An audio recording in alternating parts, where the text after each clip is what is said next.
ആ വാ ശരിക്ക് തുറന്നു കഴിക്ക സത്യേ. പകുതി ചോറും താഴത്ത് കളഞ്ഞാ കഴിക്കുന്നെ.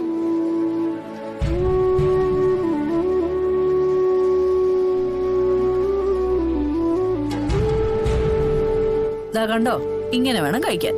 എനിക്ക് മതി ശാരദാമ്മേ. ആഹാ, അതൊന്നും പറഞ്ഞാ പറ്റില്ല. ഈ പ്രായത്തില് നന്നായിട്ട് ഭക്ഷണം കഴിക്കണം. എന്നാലേ പഠിക്കാനും കളിക്കാനും ഒക്കെ ഒരു ഉന്മേഷം ഉണ്ടാവും. എന്നിട്ട് മുത്തശ്ശൻ കുറച്ചല്ലേ കഴിക്കുന്നത്? മുത്തശ്ശന് പ്രായമായില്ലേ, ഇതൊക്കെ തന്നെ ധാരാളം. ആയ കാലത്ത് നല്ലോണം ഭക്ഷണം കഴിച്ച് നടന്ന ആളാ നിങ്ങളുടെ മുത്തശ്ശൻ.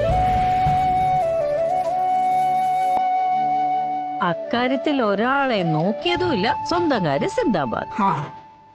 ഇത്തിരിയിലൊക്കെ കുട്ടികളെടുത്തേ ഇങ്ങനെ തന്നെ പറഞ്ഞു കൊടുക്കണം. എന്നാലല്ലേ വളർന്നു വരുമ്പോ മുത്തശ്ശനോട് അവർക്ക് നല്ല ബഹുമാനം ഉണ്ടാവും.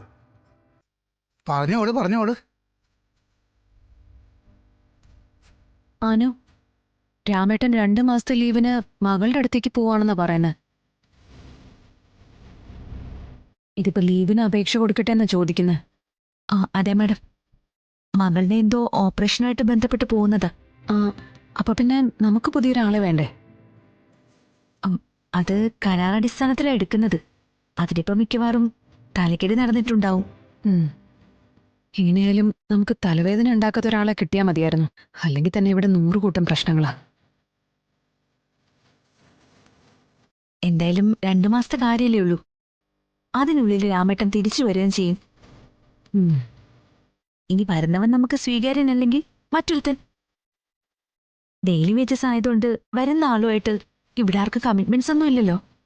ഓക്കെ. നാളത്തെ മീറ്റിംഗ് എത്ര മണിക്കാണെന്ന് എന്നെ ഒന്ന് വിളിച്ചറിയിക്കണം.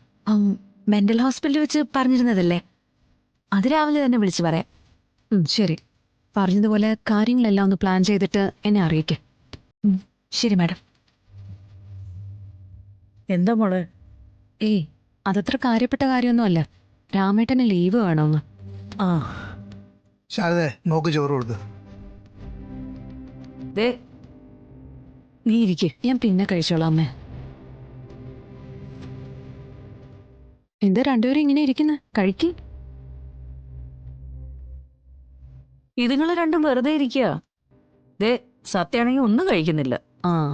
അതീ വന്ന് കഴിയുമ്പോഴുള്ള പലഹാരം കഴിക്കലും ഉണ്ടാ. ഇനിയൊന്നും കൊടുക്കണ്ട, നാളെ മുതൽ ചോറ് കഴിക്കാൻ നോക്കട്ടെ. ശാരദാമ്മേ മതി.